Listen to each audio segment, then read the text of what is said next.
I was ankle-deep in dry, cracking soil when my crops started dying right in front of me, and that's not a metaphor.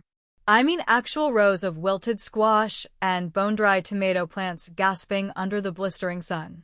That morning, I'd woken up to a bizarre gurgling sound in my irrigation shed and walked outside to find nothing but hissing air where gallons of pressurized water should have been roaring through the lines. At first, I thought it was a busted valve or maybe a buried pipe had cracked, but when I followed the system's buried trail across my boundary, what I found made my blood run cold and my jaw hit the dust. My irrigation system, the one I built and maintained for 10 years, had been hijacked. Not stolen, not accidentally tapped. No, it had been professionally rerouted with new pipe connections, shut-off valves, and even fancy landscaping to cover the theft. And the thief, Patricia, the HOA president of the local homeowners association, was out front of her house sipping iced tea while her newly installed backyard sprinkler danced over her roses. My water, my pressure, my system. It took everything in me not to march up and dump the entire hose on her designer flip-flops. I was furious, but also stunned. How did she even get access to the underground lines without causing a leak? I designed the system with redundancies and deep trenches. That's when I noticed something. A flag. A tiny neon pink flag with survey line written on it, the kind contractors use before digging. She hadn't done this on a whim. This was planned, measured, and executed like a military strike, and now my land was a casualty. I took a few photos, not that I needed proof, and stormed over to her with as much politeness as I could fake. "Patricia," I said, already regretting using her name like we were on friendly terms, "you want to explain why your sprinklers are connected to my system?" She gave me that smile, you know, the one, tight-lipped, smug.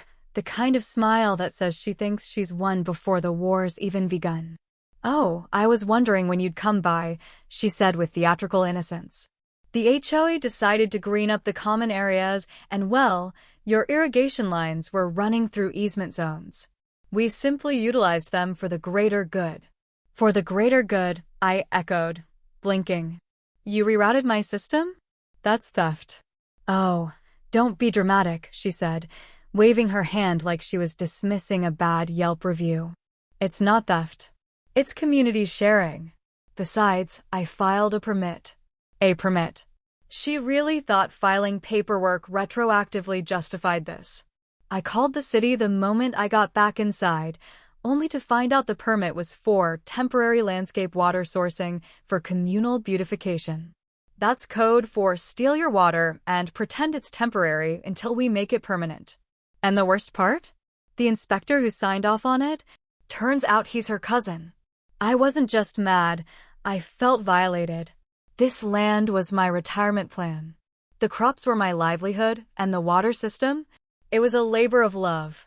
10 years ago, I buried every pipe myself, connected every valve, and spent nights running pressure tests by flashlight. Patricia didn't just tap into my plumbing. She dug into my memory, my time, my sweat, and now she was bragging about making the HOA bloom in her community newsletter. Over the next few days, I tried going through all the proper channels. I filed a complaint with the HOA board. They laughed me out of the meeting. I sent a letter to the city, only to be told the matter was under review. I even tried confronting the contractor she hired, a guy named Gary with a sunburn and a conscience that looked like it had gone missing a long time ago. All he said was, "I just followed the flags, man." The neighborhood started noticing too. Some of the older folks asked why my fields looked like a desert while Patricia's lawn looked like a resort. A few even came to me privately and said, "We didn't know they were using your water." Apparently, Patricia told everyone I volunteered to share my system as a gesture of goodwill. I nearly choked on my coffee when I heard that. She even put out a flyer titled Hydration Harmony, Our Community's New Green Era. I wasn't just losing water, I was losing the narrative. That's when I realized something chilling. While reviewing the original layout of my system, something I kept archived in my garage binder, I noticed that during a flood scare 3 years ago, I'd constructed a backup grid. A failover irrigation network that bypassed my main line and drew from a secondary well. Just in case. I hadn't used it in years, but when I pulled up the blueprints, it hit me like a lightning bolt. Patricia's team didn't tap my main line. They tapped the backup system, the one that ran deeper, was pressure-controlled, and most importantly, was on a private circuit I could control remotely from an app one hadn't opened in ages. I went into the app, tapped around, and sure enough, there it was.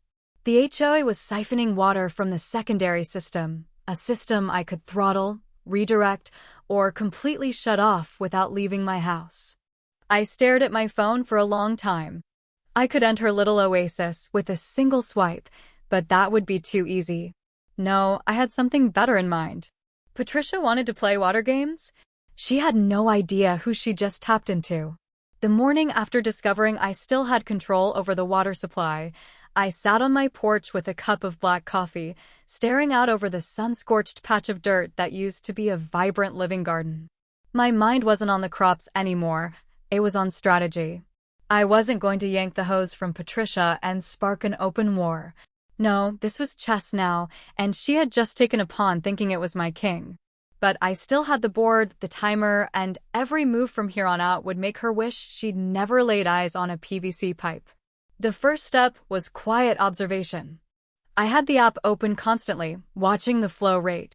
Patricia's side of the line was now pulling nearly 4 times more water than my original field ever needed, which meant not only was she watering her oversized lawn, but she'd somehow extended the system throughout the HOA's common areas. A drone flyover confirmed it. Sprinklers now dotted the central park, the tennis courts had their own misting system, and even the mailbox garden had a drip line installed. It was impressive in the way a villain's lair always is, high-tech, sprawling, and entirely built on theft. That evening, I lowered the pressure by 15%, just enough to make the sprinklers sputter a little. Nothing dramatic, but within hours, Patricia was on the HOA Facebook page posting a furious update about water inconsistencies and blaming the city's infrastructure. I almost felt bad for the municipal employees she tagged in the post. Almost. Then I took a walk near her house, pretending to be out for a stroll. What I found nearly made me burst out laughing. Patricia had called in a private water engineer. He was kneeling next to her pump station with a laptop and a pressure gauge, clearly baffled that all his diagnostics showed everything was fine. She was fuming at him, gesturing wildly with a clipboard, demanding answers. I gave it 3 more days of slow pressure drop. Each time, she escalated the issue more publicly. One morning, she even called the local news. They showed up, did a short piece on the mystery water shortage plaguing our HOA, and Patricia managed to make it through the interview without once mentioning the system wasn't even hers. She ended the clip with a dramatic line about doing what's best for the community, no matter the personal cost. The irony would have made Shakespeare weep. At this point, I figured I'd seen enough. She'd pushed herself into the spotlight, and I'd slowly squeezed her system to the point that the neighborhood's precious green spaces were beginning to turn patchy and yellow. But I wasn't done. If I was going to reclaim my water, I wanted everyone to know exactly how it had been stolen in the first place. So, I compiled a digital timeline, screenshots of my original irrigation layout, timestamp server logs from the control app, side-by-side comparisons of water flow patterns before and after the theft, and high-resolution images from the drone flight showing the new connections Patricia's team had installed. I attached it all to an anonymous email and sent it to every HOA resident, the local news outlet, and, just for fun, the city's Office of Public Resource Allocation. Within 24 hours, chaos erupted. The HOA group chat exploded with messages. People were stunned, some angry, others embarrassed for believing Patricia's community-sharing lie. A few defended her, of course, claiming the system's origin didn't matter because the beautification had raised property values. But the ones who mattered, the older residents, the veterans who'd lived here for decades before Patricia arrived, they were furious. One of them, a retired civil engineer named Arthur, called a special emergency board meeting, and unlike before, this one was public.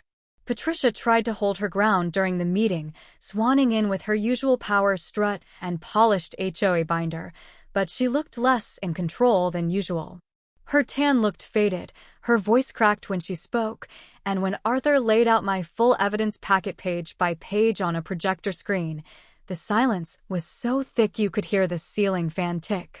She tried to argue the lines were on an easement, that the HOA was entitled to necessary public use, but then someone pointed out the system was never installed by the city and had been privately funded and maintained with a documented history going back a full decade. Another resident, a lawyer, piped up that what she'd done could qualify as utility theft under state law. That changed the room. Patricia's voice went up several octaves. She claimed I'd sabotaged the system to make her look bad, that I had intentionally cut water to the community to stir division. She even accused me of hacking my own app to falsify records. It was desperate, and everyone saw it. The board voted to suspend her powers pending investigation, and just like that, the queen of sprinklers was dethroned. But I still wasn't satisfied. She'd publicly embarrassed me, drained my crops, and weaponized a stolen system to boost her image. I wasn't after petty revenge. I was after poetic justice. So, I waited until midnight that night, opened my app, and ran a purge cycle, one that reverse pressured just enough to send a wave of air and sediment through the HOA's entire new system. No damage, just a mess. Sprinklers popped, brown water gushed into pristine flower beds, and timers all reset to midnight. The next morning, the entire community woke up to geysers in the park, a muddy tennis court, and a soggy Patricia screaming into her phone while trying to stop water from flooding her patio. I watched from my truck with a thermos of coffee and a smile. I didn't bother hiding. I hadn't shut it off completely. That would have made me the villain. No, I just gave them what they wanted, access to the system. I just forgot to mention it came with surprises. Later that day, I got an unexpected knock on the door. It was Arthur. He looked tired but amused. He handed me a formal letter, an invitation to a special meeting to restructure the HOA's infrastructure management policies. In plain terms, they wanted me to take over the water systems entirely, legally, with pay. I played it cool, thanked him, and said I'd think about it, but inside, I was already planning my next move. I didn't just want to control the water. I wanted to flood Patricia out of every ounce of power she still thought she had. And now the pipes were finally mine again. The meeting to restructure the HOA's infrastructure was scheduled for the following week, but Patricia wasn't going down without a fight. Even with her presidential powers suspended, she still had her loyalists, 2 board members and a handful of residents who either genuinely believed in her community vision or were too socially entangled with her to back away now. They started a smear campaign, accusing me of overreacting, of sabotaging a good thing, of being anti-community. Patricia even distributed a glossy flyer door-to-door with a photo of a dry park and the headline, "He cut off our water." It was laughable, especially because the sprinkler in that photo had been broken for months before any of this started, but perception matters, and she was doing her best to twist reality into a version that suited her. What she didn't count on was how badly things were going to backfire. The HOA email list, now flooded with replies from residents who were finally emboldened to speak up, turned into a digital courtroom. One resident shared a screenshot of her private texts with Patricia, messages where Patricia bragged about tapping into the farmer's system before he even noticed. Another forwarded an HOA group chat where Patricia referred to me as the paranoid pipe guy and said I'd never dare to challenge the board's decisions. That quote alone sparked a new wave of fury. People started digging deeper. Someone posted old board meeting minutes showing how Patricia had quietly diverted HOA funds for landscaping consulting, which turned out to be payments to her cousin, the same guy who signed off on the permit. Residents who had been indifferent before were now asking how deep the corruption went. Meanwhile, I kept my head down and played the long game. I didn't engage online. I didn't fire back. I let the truth do the damage for me, and it worked better than I could have hoped. By the time the meeting rolled around, there wasn't just a vote on water management. There was a motion to dissolve and re-elect the entire board. Patricia showed up, of course, dressed like she was about to lead a parade, complete with a pearl necklace and a binder so thick it looked like it needed its own table. She tried to open the meeting with a speech, but Arthur, who was now acting chair, interrupted and reminded her that her speaking privileges had been suspended until the motion was addressed. That didn't stop her from trying to hijack the discussion anyway. She shouted about community unity, about outsiders who never cared about the neighborhood until they wanted to sue it, and how she had sacrificed everything to bring beauty to the place. It was all theater, loud, flailing theater, but the audience wasn't buying it anymore. The vote wasn't even close. The board was dissolved, Patricia was permanently removed, and a new interim council was formed to oversee a transition period.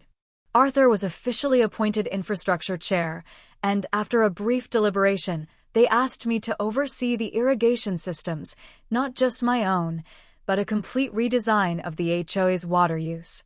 I accepted, but only under strict conditions. I demanded complete autonomy over the irrigation tech, budget approval power, and a written clause that allowed me to disconnect any unauthorized additions to the system. It was approved unanimously. Patricia, now out of power and out of allies, started spiraling. She lodged a formal complaint to the city, alleging that I had manipulated infrastructure in a way that endangered the community's health. The complaint was dismissed within 3 days due to lack of merit and overwhelming contradicting evidence. Still, she didn't stop there. She hired a lawyer. I got a letter a few days later claiming I had intentionally created hostile environmental conditions and that Patricia's backyard had suffered irreparable damage to ornamental flora. It was so absurd I actually laughed out loud. But I didn't ignore it. I handed everything over to my own attorney, a no-nonsense, high-powered local legend named Eleanor, who had a particular distaste for HOA nonsense. Eleanor filed a counterclaim so thoroughly documented that it included water pressure logs, app control metadata, and financial losses related to my damaged crops from the theft. Within a week, Patricia's lawyer quietly backed off. She'd picked the wrong person to try and intimidate. But just when I thought the storm had finally passed, something strange happened. I got a call from an unfamiliar number. It was a representative from a regional water rights organization. They'd seen the news piece and the ensuing online chaos and wanted to know more about my system, not in a negative way, but with curiosity. Apparently, the setup I had built, especially the backup grid and the mobile control system, was something they'd been trying to implement in small communities across the state. They asked if I'd be interested in consulting on rural water infrastructure design. I couldn't believe it. What started as a turf war over sprinklers had somehow landed me a potential side career in water systems management. Patricia, meanwhile, became the neighborhood ghost story. Kids whispered about how she used to control everything and now couldn't even get her hibiscus to bloom. She'd been reduced to a bitter jogger who passed by my house and scowled without saying a word. Her lawn's still patchy and dry because she refused to hook back into the new system on principle. Pride is a funny thing. It keeps some people from admitting defeat even when they're already buried under it. I didn't celebrate openly. I didn't throw a party or hang a banner that said, "I told you so." I just went back to work, restoring my crops, strengthening the system, and making sure no one could ever tap into it without authorization again. I reinforced the lines, installed locking valve boxes, and even created a new failsafe feature that would trigger an alert if pressure suddenly dropped beyond normal ranges. If anyone tried to steal from me again, they'd trip an alarm faster than they could say, "Irrigation." But perhaps the most satisfying part of it all came a few weeks later. Arthur dropped by again with a strange smile on his face. He handed me a package wrapped in brown paper. Inside was a metal plaque, custom engraved. It read, "Water Sovereignty Award, in recognition of defending your land, your rights, and your pipes." It was a joke, sure, but it was also a sign of respect. I had gone from being the paranoid pipe guy to the one person the whole neighborhood trusted to keep the water flowing. And Patricia? She lost her roses. I got my pressure back. Balance had been restored. 2 months passed, and the neighborhood had transformed. With Patricia gone, the HOA functioned like a real community organization for the